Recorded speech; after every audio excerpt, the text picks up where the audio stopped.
ಜನರ ಸಮಸ್ಯೆಗಳಿಗೆ ನಾಡದೊರೆ ಸಿಎಂ ಸಿದ್ದರಾಮಯ್ಯ ಸ್ಥಳದಲ್ಲೇ ಪರಿಹಾರವನ್ನು ಕೊಡೋದಕ್ಕೆ ಅಂತ ಜನಸ್ಪಂದನ ಕಾರ್ಯಕ್ರಮ ನಡೆಸ್ತಾ ಇದ್ದಾರೆ.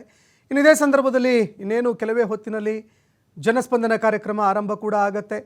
ಇಡೀ ರಾಜ್ಯದ ಹಲವಾರು ಭಾಗಗಳಿಂದ ಪ್ರತಿಯೊಂದು ಜಿಲ್ಲೆಗಳಿಂದಲೂ ಕೂಡ ಜನ ತಮ್ಮ ಸಮಸ್ಯೆಗಳನ್ನು ಹೊತ್ಕೊಂಡು ನಾಡದೊರೆಯನ್ನು ಕಾಣಲಿಕ್ಕೆ ಅಂತ ಬರ್ತಾ ಇದ್ದಾರೆ. ತಮ್ಮ ಸಮಸ್ಯೆಗಳಿಗೆ ಪರಿಹಾರವನ್ನು ಕಂಡುಕೊಳ್ಳಿಕ್ಕೆ ಅಂತ ಬರ್ತಾ ಇದ್ದಾರೆ. ಇನ್ನಿದೇ ವಿಷಯಕ್ಕೆ ಸಂಬಂಧಪಟ್ಟಂತೆ ವಿಧಾನಸೌಧದ ಆವರಣದಿಂದ ನಮ್ಮ ಪ್ರತಿನಿಧಿ ಎಲ್.ಎನ್. ಸ್ವಾಮಿ ನೇರ ಸಂಪರ್ಕದಲ್ಲಿ ಜಾಯಿನ್ ಇದ್ದಾರೆ. ಈ ಬಗ್ಗೆ ಮತ್ತಷ್ಟು ಮಾಹಿತಿಗಳನ್ನು ಕೊಡ್ತಾ ಹೋಗ್ತಾರೆ. ಇನ್ನದೇ ರೀತಿಯಾಗಿ ಪ್ರತಿನಿಧಿ ರಾಕೇಶ್ ಕೂಡ ನೇರ ಸಂಪರ್ಕದಲ್ಲಿ ಜಾಯಿನ್ ಆಗಿದ್ದಾರೆ. ಎಲ್.ಎನ್. ಸ್ವಾಮಿ, ಯಾವ ರೀತಿಯಾಗಿ ತಯಾರಿಯನ್ನ ಮಾಡಿಕೊಳ್ಳಲಾಗ್ತಾ ಇದೆ, ಅದೇ ರೀತಿಯಾಗಿ ಜನ ಇಡೀ ರಾಜ್ಯದಾದ್ಯಂತ ಮೂಲೆ ಮೂಲೆಯಿಂದ ಬಂದಿದ್ದಾರೆ, ಏನೆಲ್ಲ ಸಮಸ್ಯೆಗಳನ್ನು ಹೊತ್ಕೊಂಡು ಬಂದಿದ್ದಾರೆ ಜನ, ಅದೇ ರೀತಿಯಾಗಿ ತಯಾರಿ ಯಾವ ರೀತಿಯಾಗಿ ಇದೆ ಅಂತ?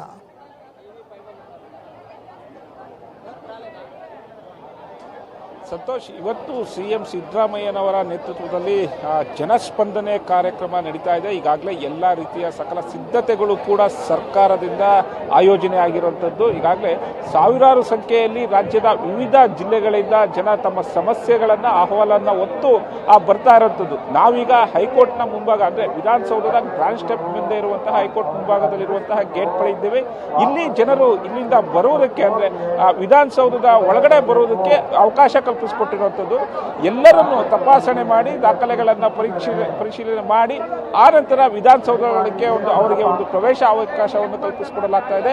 ಅದರಲ್ಲಿ ವಿಶೇಷವಾಗಿ ಅಂಗವಿಕಲರು ಏನಾದರೂ ಬಂದರೆ ಅವರಿಗೆ ಬೇಕಾದಂಥ ವೀಲ್ ಚೇರ್ಗಳನ್ನು ವ್ಯವಸ್ಥೆ ಮಾಡಲಾಗಿದೆ. ಅವರಿಗೆ ಸಪ್ರೇಟ್ ಒಂದು ಕೌಂಟರ್ಗಳನ್ನು ಮಾಡಿ ಅಲ್ಲಿ ತಮ್ಮ ಸಮಸ್ಯೆಗಳನ್ನು ಒಂದು ಟೋಕನ್ ಕೊಡುವುದರ ಮೂಲಕ ಅಲ್ಲಿಂದ ಎಲ್ಲಿಗೆ ಹೋಗಬೇಕು ಅನ್ನೋದು ಅಲ್ಲಿನ ಸಿಬ್ಬಂದಿಗಳನ್ನು ಸೂಚನೆ ಕೊಡ್ತಾರೆ. ಈಗ ಕೆಲವೊಂದಿಷ್ಟು ಸಮಸ್ಯೆಗಳನ್ನು ಹೊತ್ತು ಬಂದಿರುವಂಥ ಜನಗಳನ್ನ ಕೂಡ ನಾನು ಮಾತಾಡಿಸ್ತೀನಿ. ಸರ್ ನಮಸ್ತೆ, ಎಲ್ಲಿಂದ ಬಂದಿದ್ದೀರಿ ಸರ್? ನಾನು ಬೀದರ್ಲಿಂದ ಬಂದೇನೆ ಸರ್. ಬೀದರ್ಲಿಂದ. ನನ್ನ ಹೆಸರು ನರೋಬಾ ಉಮಾಕಾಂತ್.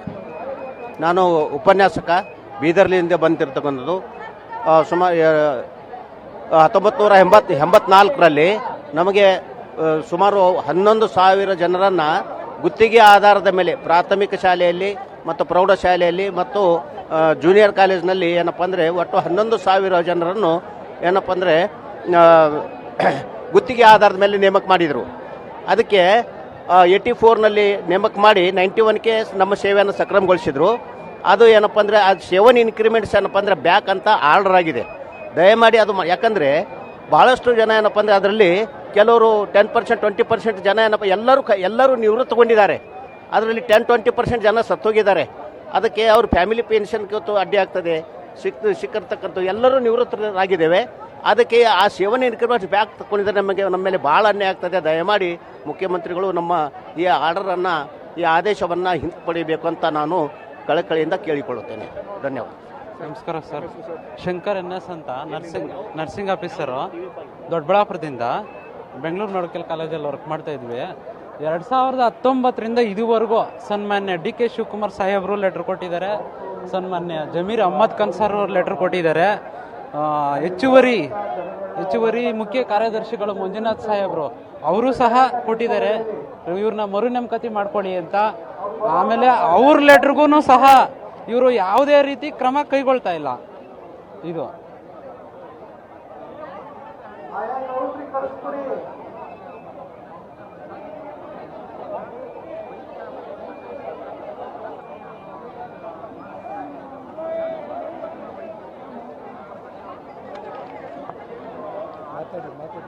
ಅವರು ಯಾವುದೇ ರೀತಿ ಕ್ರಮ ಕೈಗೊಳ್ತಾ ಇಲ್ಲ.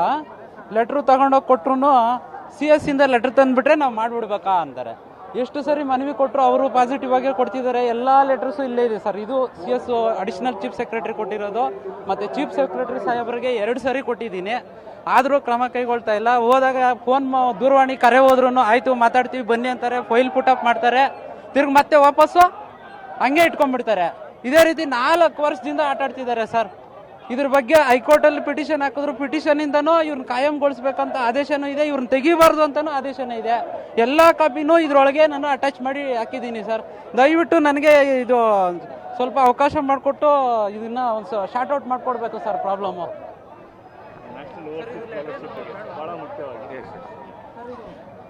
Hello, good morning. Aminullah Sharif ಅಂತ ನನ್ನ ಹೆಸರು. ಇವಾಗ ಸ್ಟೇಟಿಂದ ನ್ಯಾಷನಲ್ ಓವರ್ಸೀಸ್ ಸ್ಕಾಲರ್ಶಿಪ್ ಅಂತ ಕಾಲ್ ಫಾರ್ ಮಾಡಿದ್ದಾರೆ. ನಮ್ಮ ಹುಡುಗಿರು ಸ್ಟೂಡೆಂಟ್ಸ್ ಎಲ್ಲ already Canada, Australia, Italy, Singapore, US, UK ಎಲ್ಲ ಹೋಗಿದ್ದಾರೆ. ಇವಾಗ ಅಲ್ಲಿ ಓದ್ಕೊಂಡಿದ್ದಾರೆ. ಅವ್ರಿಗೆ ಅಪ್ಲೈ ಮಾಡಿದಾಗ ನಿಮ್ಮಲ್ಲಿ ಒಂದು ಕ್ಲಾಸ್ ಇದೆ, ಒಂದು ಕಂಡೀಷನ್ ಇದೆ. ಏನಂದರೆ QS ಗ್ಲೋಬಲ್ ರ್ಯಾಂಕಿಂಗ್ ವಿದಿನ್ 500 ಅಲ್ಲಿ ಬರಬೇಕು ನಿಮ್ಮ ಕಾಲೇಜ್ ಅಂತ. ಯಾವ ಕಾಲೇಜ್ ಈ ರ್ಯಾಂಕಿಂಗಲ್ಲಿ ಬಂದಿಲ್ಲ ಅದಕ್ಕೆ ರಿಜೆಕ್ಟ್ ಮಾಡ್ತಾ ಇದ್ದಾರೆ. ಇವಾಗ ನಿಮ್ಮ QS ಗ್ಲೋಬಲ್ 500 ರ್ಯಾಂಕಿಂಗ್ ನೋಡ್ಕೊಂಡು ನಾವು ಅಡ್ಮಿಷನ್ ನೋಡಿದ್ರೆ ಸುಮಾರು 70 lakhs, 80 lakhs, 1 crore ತನಕ ಫೀಸ್ ಆಗುತ್ತೆ ಸರ್. ಇವಾಗ ನೀವು ರೀಇಂಬರ್ಸ್ಮೆಂಟ್ ಕೊಡೋದು ಬರೀ 10 lakhs. ಆ 10 lakhsಗೋಸ್ಕರ ನಾನು 70 lakhs, 1 crore, 80 lakhs ಎಲ್ಲಿಂದ ಹಾಕೋಕ್ಕಾಗತ್ತೆ? And if I am able to pay 70 lakhs, 80 lakhs or 1 crore, why will I come to you for 10 lakhs? Simple logic ಅಲ್ವಾ ಸರ್? ಸೊ ಅದಕ್ಕೆ ನನ್ನ ಮುಖ್ಯಮಂತ್ರಿ ಅವ್ರದ್ದು ಏನು ರಿಕ್ವೆಸ್ಟ್ ಅಂದರೆ, ಈ ನ್ಯಾಷನಲ್ ಓವರ್ಸೀಸ್ ಸ್ಕಾಲರ್ಶಿಪ್ಗೆ QS ಗ್ಲೋಬಲ್ ರ್ಯಾಂಕಿಂಗ್ 500 ತನಕ ಬರಬೇಕು ಅಂತ ಏನು ಕ್ಲಾಸ್ ಇದೆ ಅದು ಪ್ಲೀಸ್ ತೆಗೆದುಹಾಕಿ. ಸುಮಾರು ಆಲ್ಮೋಸ್ಟ್ ಒಂದು 300 ಸ್ಟೂಡೆಂಟ್ಸ್ಗೆ ಇವಾಗ ಆಲ್ರೆಡಿ ಅಲ್ಲಿ ಓದ್ಕೊಂಡಿದ್ದಾರೆ, ಅವ್ರಿಗೆ ಹೆಲ್ಪ್ ಆಗುತ್ತೆ. ನೀವು ಇದೇ QS ಗ್ಲೋಬಲ್ ರ್ಯಾಂಕಿಂಗ್ 500 ಲೋನ್ಗೆ ತೆಗೆದು ಹಾಕಿದ್ದೀರಾ, ಲೋನ್ಗೆ ನೀವು ಈ ಕ್ಲಾಸೇ ಎದ್ಬಿಟ್ಟಿದ್ದೀರಾ. ಅದೇ ಥರ ಸ್ಕಾಲರ್ಶಿಪ್ಗೂ ನ್ಯಾಷನಲ್ ಓವರ್ಸೀಸ್ ಸ್ಕಾಲರ್ಶಿಪ್ಗೆ ತೆಗೆದುಹಾಕಿ ಅಂತ ದಯವಿಟ್ಟು ನಾನು ಕೇಳ್ಕೊಳ್ತೀನಿ. Thank you so much. ಸಾಕಷ್ಟು ಸಂತೋಷ್, ಹಲವು ವಿಚಾರಗಳ ಒಂದು ಶಿಕ್ಷಣಕ್ಕೆ ವ್ಯವಸ್ಥೆ ಇರ್ಬೋದು ಅಥವಾ ವಸತಿ ಇಲಾಖೆಗೆ ಸಂಬಂಧಪಟ್ಟಂತೆ ಇರ್ಬೋದು, ಸಾಕಷ್ಟು ಸಮಸ್ಯೆಗಳನ್ನು ಹೊತ್ತು ಜನರು CM ಸಿದ್ದರಾಮಯ್ಯನವರ ಬಳಿ ಬರ್ತಾ ಇರೋಂಥದ್ದು. ಇನ್ನಷ್ಟು ಜನಗಳನ್ನು ಮಾತಾಡ್ಸೋಣ, ಅವರ ಸಮಸ್ಯೆಗಳೇನಿದೆ, ಅವರು ಯಾವ ಜಿಲ್ಲೆಯಿಂದ ಬಂದಿದ್ದಾರೆ ಅನ್ನೋದು ಕೇಳೋಣ. ಸರ್, ನಮ್ಮ ಹೆಸರು ಶಿವಸ್ವಾಮಿ ಅಂತ ಅಂದ್ಬಿಟ್ಟು, ತುಮಕೂರು ಡಿಸ್ಟಿಕ್ಕು, ಕುಣಿಗಲ್ ತಾಲೂಕು, ಲೂರ್ಗ್ರ ಹೋಬಳಿದು. ನಮ್ಮದು ಈಗ ಇನಾಮ್ ಗ್ರಾಮ, ಜೋಡಿ ಗ್ರಾಮ, KG ದೇವಪಟ್ಟ, ಸರ್ವೆ ನಂಬರ್ 56ರಲ್ಲಿ ನಮ್ಮ ತಾತ ಕ್ರೈಕ್ ತಗೊಂಡಿದ್ರು ಜೋಡಿದಾರದ ಕಡೆಯಿಂದ. ಇನಾಮ್ ಮಿತ್ರದಲ್ಲಿ ತಗೊಂಡಿದ್ದು, ಇನಾಮ್ ಅಬಲೇಷನ್ ಮಾಡಿದ್ರು. ಇನಾಮ್ ಸ್ಪೆಷಲ್ ಡೆಪ್ಟಿ ಕಮಿಷನರ್ ಬೆಂಗಳೂರು ಅವ್ರನ್ನ ನೇಮಕ ಮಾಡಿದ್ರು. ನೇಮಕ ಮಾಡಿದ್ದಾಗ ನಮ್ಮ ತಂದೆಯವರು ಅದಕ್ಕೆ ಅಪ್ಲಿಕೇಶನ್ ಹಾಕೊಂಡ್ರು. ಅಪ್ಲಿಕೇಶನ್ ಹಾಕೊಂಡು ಇದು ಮಾಡಿ ನಮ್ಮ ತಂದೆಯವ್ರ ಹೆಸರಿಗೆ 3 ಎಕರೆ 24 ಗುಂಟೆ ರೀಗ್ರಾಂಟ್ ಮಾಡೋರು. ರೀಗ್ರಾಂಟ್ ಮಾಡಿ ದುರಸ್ತು ಮಾಡಿದ್ರಲ್ಲ, ನೆಕ್ಸ್ಟ್ ದುರಸ್ತು ಮಾಡೋ ಟೈಮಲ್ಲಿ ಕೈ ಬಿಟ್ಟೋಯ್ತು. ಅದು ಗೋಮಳ್ಳಿ ಲೀಸ್ಟಿಗೆ ಸೇರ್ಕೋತು. ಗೋಮಳ್ಳಿ ಲಿಸ್ಟಿಗೆ ನಮ್ಮ ತಂದೆಯವ್ರಿಗೆ, ನಮ್ಮ ತಾಯಿಯವ್ರಿಗೆ ತಿಳುವಳಿಕೆ ಇಲ್ದಲೆ ಅದು ಹಂಗೇನೆ ಉಳ್ಕೊಂಬತ್ತು. 88 ವರ್ಷದಿಂದನೂ ಅನುಭವದಲ್ಲಿ ಹಂಗೇನೆ ಇದ್ದೀವಿ. ಒಂದು ಮನೆ ಕಟ್ಟಿದ್ದೀವಿ, ಬೋರ್ ಕಟ್ಟಿಸಿದ್ವಿ, ತೆಂಗಿನ ಸುಸಿ ಕಟ್ಟಿದ್ದೀವಿ, ಎಲ್ಲ ಇದು ಮಾಡಿದ್ದೀವಿ. ಹಾಗೆ ಈಗ ಅಧಿಕಾರಿಗಳು ವಿಳಂಬ ಧೋರಣೆ ತೋರಿಸ್ಕೊಂಡು ಖಾತೆ ಮಾಡಿಸ್ಕೊಡೋಕ್ಕೆ 15 ವರ್ಷದಿಂದನೂ ಸತಾಯಿಸ್ತಾ ಇದ್ದಾರೆ. ಆವಿತ್ರದ್ದು ಎಲ್ಲ ಇದೈತೆ ನೋಡಿ ಸರ್. DC ಅವ್ರ ಎಂಡಾಸ್ಮೆಂಟ್ ಇದೈತೆ, DC ಅವ್ರ ಎಂಡಾಸ್ಮೆಂಟ್ ಇದು ನಮ್ಮ ತಂದೆಯವ್ರು ಕೊಟ್ಟಿರೋಂಥದ್ದು. ಎಕರೆ 20 ಕೊಟ್ಟಿದ್ದು ಕ್ರೈ ಪತ್ರ. ನಮ್ಮ ತಂದೆಯವ್ರಿಗೆ ಇನಾಬಲೇಷನ್ ಕೋರ್ಟ್ ಕಾಯ್ಕೊಂಡಿದ್ದು ಅಪ್ಲಿಕೇಶನು ಇದು ಕ್ರೈ ಪತ್ರ. ಇದು ಕೋರ್ಟಲ್ಲಿ ಆರ್ಡರ್ ಆಗಿರೋದು. 3 ಎಕರೆ 24, 57, 3 ಎಕರೆ 24 ಗುಂಟೆ ಯಾಕೆ 37ರಲ್ಲಿ ಅಸಿಸ್ಟೆಂಟ್ ಇದರಲ್ಲಿ ಇದು ಆರ್ಡರ್ ಆಗಿರೋದು. ಇದು MR. ಓಕೆ, ಇದು ಕೈಪಾಣಿಗಳು, ಹನುಮಗ್ರು ಇದ್ರದ್ದು ಕೈಪಾಣಿಗಳು 68ವರೆಗೂ. ಇದು ಅಧಿಕಾರಿಗಳು ಎಲ್ಲ ಬಂದು ಸ್ಪಾಟಲ್ಲಿ ಇದು ಮಾಡಿ ಸರ್ವೆ ಮಾಡಿ ಸ್ಕೆಚ್ ಮಾಡಿಕೊಟ್ಟಿದ್ದಾರೆ. ಸ್ಕೆಚ್ ಮಾಡಿಕೊಟ್ಟುವೆ ತಿರ್ಗಾ ನಮಗೆ ಹಣದ ವ್ಯಾಮೋಹ ಇಟ್ಕೊಂಡು ತಿರ್ಚಿ ಅವರು ರಿಪೋರ್ಟ್ ಹಾಕ್ತವ್ರೆ. ರಿಪೋರ್ಟ್ ಹಾಕೋದು ರೈತರಿಗೆ ಪೂರ್ತಿ 88 ವರ್ಷದಿಂದ ಅನುಭವದಲ್ಲಿ ನಾವಿದ್ದು ಮನೆ ಕಟ್ಕೊಂಡಿದ್ದೀವಿ, ಬೋರ್ವೆಲ್ ಹಾಕಿ ತೆಂಗು ಸಸಿ ಎಲ್ಲ ಕಟ್ಕೊಂಡು ಇದು ಮಾಡ್ಕೊಂಡು ವಾಸ ಇದ್ದೀವಿ. ಅದನ್ನು ಒಕ್ಕಲೆ ಬುರ್ಸಕ್ಕೆ ಇದು ಮಾಡ್ಕೊಂಡು ಬರ್ತಿದ್ದಾರೆ. ದಯವಿಟ್ಟು ಇದೊಂದು ಇದು ಮಾಡ್ಕೊಡ್ಬೇಕು ಅಂತ ಅಂದ್ಬಿಟ್ಟು ಅದಕ್ಕೆ ಇವತ್ತು ಜನಸ್ಪಂದನ ಕಾರ್ಯಕ್ರಮ ಇದೈತೆ ಅಂತ ಅಂದ್ಬಿಟ್ಟು ಹೇಳಿದ್ರು. ಇದಕ್ಕೋಸ್ಕರ ನಾವಿಲ್ಲಿ ಸಿದ್ದರಾಮಯ್ಯ ಸಾಹೇಬರು ಇಟ್ಕೊಂಡಿರೋದ್ರಿಂದ ಕಾರ್ಯಕ್ರಮದ ಇದೊಂದು ಅವಾಲ್ನ ಸಲ್ಲಿಸೋಕೆ ಅಂತ ಅಂದ್ಬಿಟ್ಟು ಬಂದಿದ್ದೀವಿ ಸರ್. ದಯವಿಟ್ಟು ಇದೊಂದು ಇದು ಮಾಡ್ಕೊಡ್ಬೇಕು ಅಂತ ಅಷ್ಟೇ. ಇನ್ನೊಷ್ಟು ಸಮಸ್ಯೆಗಳನ್ನು ಚಿಕ್ಕಮಗಳೂರು ಜಿಲ್ಲೆಯವರು ಸಹ, ಕಡೂರು ತಾಲೂಕಿನವರು, ಸೋಮನಹಳ್ಳಿ ಅಂತ ಒಂದು ಗ್ರಾಮ ಸಹ, ಅಲ್ಲಿ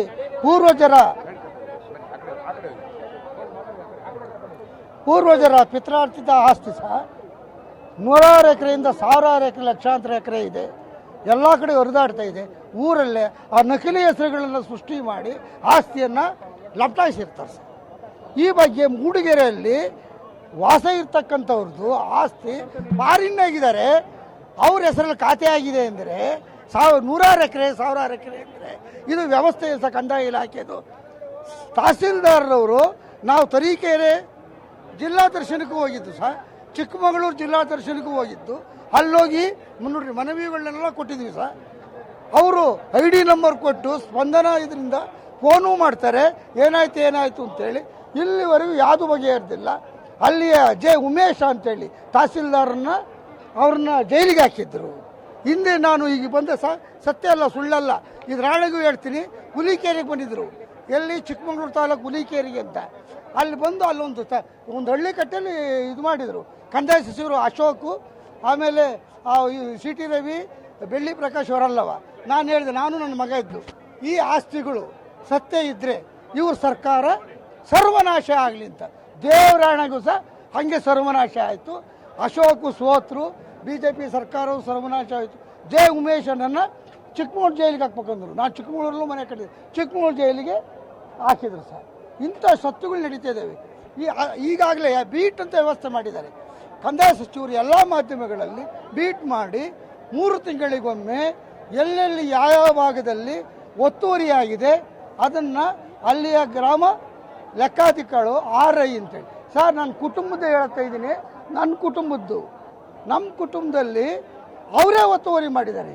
ಅವ್ರು ಎಷ್ಟು ಜಾಗದಿಂದ ಗೊತ್ತಿಲ್ಲ, 8-10 ಎಕರೆ ಹೊಡಿತಾ ಇದ್ದಾರೆ ಅವರಿಬ್ಬರು. ಈಗ ನಾವು ತಂದೆ ಮಕ್ಕಳಾದ್ರೆ ನೀವು ಆದಮೇಲೆ 3 ಜನಕ್ಕೂ ಸಂಭೋಗ ಮಾಡ್ಬೇಕಲ್ಲ ಸರ್, ಸಂಭೋಗನೇ ಮಾಡಿಲ್ಲ. ಇವ್ರು ಅಲ್ಲಿ ಹೋಗೋದೇ ಇಲ್ಲ ಸರ್.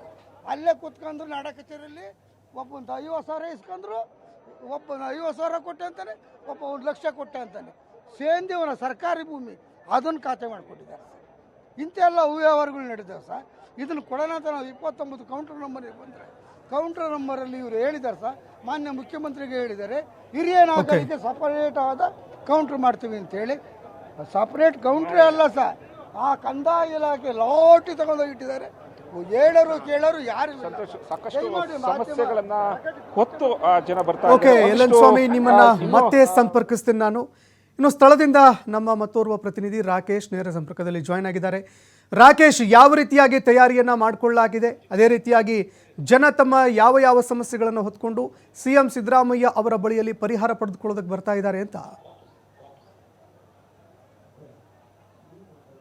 ಸಂತೋಷ್, ಮುಖ್ಯಮಂತ್ರಿಗಳ ಬಹು ಜನಪ್ರಿಯ ಜನಸ್ಪಂದನ ಕಾರ್ಯಕ್ರಮ ಇನ್ನೇನು ಕೆಲವೇ ಕ್ಷಣಗಳಲ್ಲಿ ತಯಾರಿಯನ್ನು ಪಡ್ಕೊಳ್ಳಿದೆ, ಆರಂಭವಾಗಲಿದೆ. ಮುಖ್ಯಮಂತ್ರಿಗಳು ಹೈಕೋರ್ಟ್ ಎದುರಿಗಿನ ದ್ವಾರದ ಮುಖಾಂತರ ಬಂದು ವಿಧಾನಸೌಧದ ಗ್ರ್ಯಾಂಡ್ ಸ್ಟೆಪ್ ಅಲ್ಲಿ ಮಾಡಿರುವಂತಹ ವೇದಿಕೆಯ ಮೇಲೆ ಆಸೀನರಾಗುವ ಮುಖಾಂತರ ಇಲ್ಲಿನ ಕಾರ್ಯಕ್ರಮದಲ್ಲಿ ಅಂದರೆ ಅಹವಾಲು ಸಲ್ಲಿಕೆ ಪ್ರಕ್ರಿಯೆಗೆ ಅವುಗಳನ್ನು ವೀಕ್ಷಣೆ ಮಾಡಲಿದ್ದಾರೆ.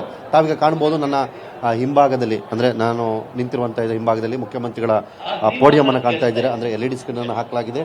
ಇಲ್ಲಿಂದ ಮುಖ್ಯಮಂತ್ರಿಗಳು ಕುಳಿತು ಇಡೀ ಕಾರ್ಯಕ್ರಮದ ವ್ಯವಸ್ಥೆಯನ್ನು ವೀಕ್ಷಣೆ ಮಾಡಲಿದ್ದಾರೆ. ಬೃಹತ್ LED ಸ್ಕ್ರೀನ್ ಅನ್ನು ಹಾಕುವ ಮುಖಾಂತರ ಇಲ್ಲಿನಿಂದ ಪ್ರತಿ ಇಲಾಖಾವಾರು ಅಂದರೆ ವಿಧಾನಸೌಧದ ವ್ಯಾಪ್ತಿಯಲ್ಲಿ ಒಟ್ಟಿಗೆ 34ಕ್ಕೂ ಹೆಚ್ಚು ಕೌಂಟರ್ಗಳನ್ನು ತೆಗೆಯಲಾಗಿದೆ. 30 ಇಲಾಖಾವಾರು ಪ್ರತಿ ಇಲಾಖೆಗಳಿಗೂ ಹೆಚ್ಚುವರಿಯಾಗಿ 1-2 ಕೌಂಟರ್ಗಳನ್ನು ತೆಗೆಯುವ ಮುಖಾಂತರ ಇಲ್ಲಿಂದ ಜನಸ್ಪಂದನ ಕಾರ್ಯವನ್ನು ನೇರವಾಗಿ ಅರ್ಜಿಗಳನ್ನು ಸ್ವೀಕರಿಸುವ ಪ್ರಕ್ರಿಯೆಯನ್ನು ಮಾಡಲಿದ್ದಾರೆ. ಇದಾದ ಬಳಿಕ ಮುಖ್ಯಮಂತ್ರಿಗಳು ಅಂದರೆ ತಾವು ಕುಳಿತಿರುವಂಥ ಜಾಗ ಇಲ್ಲಿ ಗ್ರ್ಯಾಂಡ್ ಸ್ಟೆಪ್ನಿಂದ ಆರಂಭವಾದಂತೆ ಪ್ರತಿ ಇಲಾಖಾ ಕೌಂಟರ್ಗಳಿಗೆ ತೆರಳಿ ಅಲ್ಲಿ ಆಗಿರುವಂತಹ ಅರ್ಜಿ ವಿಲೇವಾರಿಗಳು, ಮೇಜರ್ ಸಮಸ್ಯೆಗಳ ಬಗ್ಗೆ ಮಾಹಿತಿಯನ್ನು ಪಡೆದುಕೊಳ್ಳಲಿದ್ದಾರೆ. ಇನ್ನು ಇದೇ ಜಾಗದಿಂದ ಮುಖ್ಯಮಂತ್ರಿಗಳು ಜಿಲ್ಲೆಗಳಿಂದಲೂ ಬರುವಂತಹ ಅಹವಾಲುಗಳು ಅಂದರೆ ಇಲ್ಲಿ ಬಂದಿರುವಂತಹ ಕೆಲವು ಪ್ರಮುಖ ವಿಚಾರಗಳಿಗೆ ಆಧರಿಸಿ ಅವುಗಳ ಸಮಸ್ಯೆಗೆ ಸಂಬಂಧಪಟ್ಟಾದೆ ಮಾಹಿತಿಯನ್ನು, ಜಿಲ್ಲಾವಾರು ಪ್ರಗತಿಯನ್ನು, ಆಗಿರುವಂಥ ಅರ್ಜಿ ವಿಲೇವಾರಿ ವಿಚಾರದ ಸಂಬಂಧಪಟ್ಟಂಥ ಮಾಹಿತಿ ಕಲೆ ಹಾಕುವ ಪ್ರಕ್ರಿಯೆಯನ್ನು ಕೂಡ ಮಾಡಲಿದ್ದಾರೆ. ಅದನ್ನು ನೇರವಾಗಿ ವಿಡಿಯೋ ಕಾನ್ಫರೆನ್ಸ್ ಮುಖಾಂತರ ಅವರು ಮಾಡಲಿದ್ದಾರೆ. ಸೊ ಈ ಹಿನ್ನೆಲೆಯಲ್ಲಿ LED ವಾಲನ್ನು ಇಲ್ಲಿ ಹಾಕಲಾಗಿದೆ. LED ವಾಲ್ನ ಹಿಂಭಾಗದಲ್ಲಿ ನೇರ ವಿಡಿಯೋ ಕಾನ್ಫರೆನ್ಸ್ ಮುಖಾಂತರ ಪ್ರತಿ ಜಿಲ್ಲೆಯನ್ನು ತಲುಪುವಂಥ ಪ್ರಕ್ರಿಯೆಯನ್ನು ಮಾಡಲಾಗ್ತಾ ಇದೆ.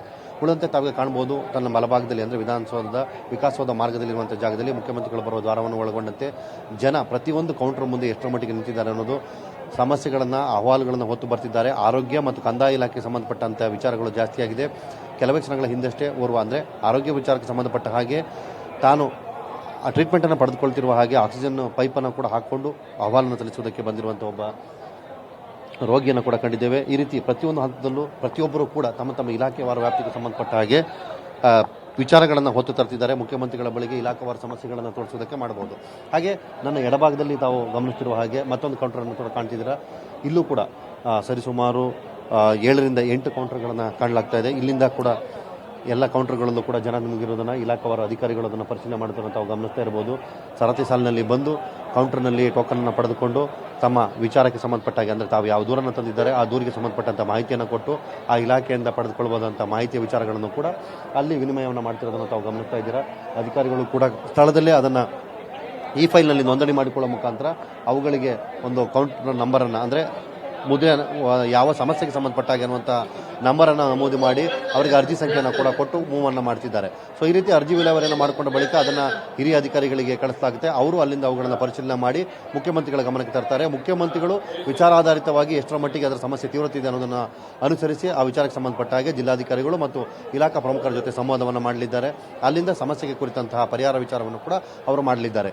ಮುಖ್ಯಮಂತ್ರಿಗಳು ನಡೆಸುತ್ತಿರುವಂತಹ ಇವತ್ತಿನ ಜನಸ್ಪಂದನ ಬಹಳ ಮಹತ್ವದ್ದಾಗಿದೆ. ಯಾಕಂದರೆ ಈ ರೀತಿಯ ಅಂದರೆ ಅಂದರೆ ವಿಧಾನಸೌಧದ ಒಳಗಿನ ಕಚೇರಿಗಳನ್ನು ವಿಧಾನಸೌಧ ಹೊರಾವರಣಕ್ಕೆ ತರುವುದರ ಮುಖಾಂತರ, ಹಾಗೆ ಜಿಲ್ಲೆಗಳಲ್ಲೂ ಕೂಡ ವಿಡಿಯೋ ಕಾನ್ಫರೆನ್ಸ್ ಮಾಡುವ ಮುಖಾಂತರ ಏಕಕಾಲಕ್ಕೆ ಇಡೀ ರಾಜ್ಯದ ವ್ಯವಸ್ಥೆಯನ್ನು, ಆಡಳಿತ ವ್ಯವಸ್ಥೆಯನ್ನು ಒಂದೇ ಕೇಂದ್ರದಲ್ಲಿ ತರುವ ಮುಖಾಂತರ ಜನರ ಸಮಸ್ಯೆಗಳಿಗೆ ಆಹ್ವಾನ ಸಲ್ಲಿಸುತ್ತಿರುವುದು ಇದೇ ದೇಶದಲ್ಲಿ ಮೊದಲ ಬಾರಿ ಅನ್ನುವಂಥ ಮಾತು ಕೂಡ ಕೇಳಿಬರ್ತಾ ಇದೆ.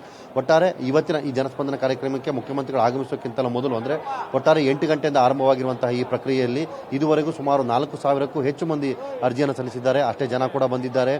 ಎಲ್ಲ ಕೌಂಟರಲ್ಲೂ ಕೂಡ ಜನ ಕಿಕ್ಕಿರಿದು ಸೇರ್ತಿದ್ದಾರೆ. ತಮಗೆ ಸಮಸ್ಯೆಗಳಿಗೆ ಸಂಬಂಧಪಟ್ಟ ಹಾಗೆ ವಿಚಾರಗಳನ್ನು ತಿಳಿದುಕೊಳ್ಳುವುದಕ್ಕೆ ಮತ್ತು ಅವುಗಳಿಗೆ ಮಾಹಿತಿಯನ್ನು ಕೊಟ್ಟು ಪರಿಹಾರ ಮಾಡಿಕೊಳ್ಳೋದಕ್ಕೆ ಸರ್ಕಾರವನ್ನು ಹಾಗೆ ಇಲಾಖೆ ಅಧಿಕಾರಿಗಳನ್ನು ಕೇಳ್ತಿರುವಂತಹ ದೃಶ್ಯಗಳು ಸರ್ವೇಸಾಮಾನ್ಯವಾಗಿ ಕಾಣ್ತಾ ಇದೆ. ಇನ್ನೇನು ಮುಖ್ಯಮಂತ್ರಿಗಳು ಕೆಲವೇ ಕ್ಷಣಗಳಲ್ಲಿ ಆಗಮಿಸಲಿದ್ದಾರೆ. ಆ ಬಳಿಕ ಅವರೇ ಎಲ್ಲ ವಿಚಾರಗಳ ಪರಿವೀಕ್ಷಣಾ ವ್ಯವಸ್ಥೆಯನ್ನು ಕೂಡ ಮಾಡಲಿದ್ದಾರೆ. ಸಂತೋಷ್. ಓಕೆ ರಾಕೇಶ್, ಮತ್ತೆ ನಿಮ್ಮನ್ನು ಸಂಪರ್ಕಿಸ್ತೀನಿ. ಹಾಗೆ ಸಂಪರ್ಕದಲ್ಲಿರಿ, ಮತ್ತಷ್ಟು ಮಾಹಿತಿಗಳನ್ನು ನಿಮ್ಮಿಂದ ಪಡೆದುಕೊಳ್ತೀನಿ. ಇನ್ನು ಜನ ಕೂಡ ಸಾವಿರಾರು ಸಂಖ್ಯೆಯಲ್ಲಿ ಆಗಮಿಸ್ತಾ ಇದ್ದಾರೆ. ಬಸ್ನ ವ್ಯವಸ್ಥೆ ಕೂಡ ಮಾಡಲಾಗಿದೆ.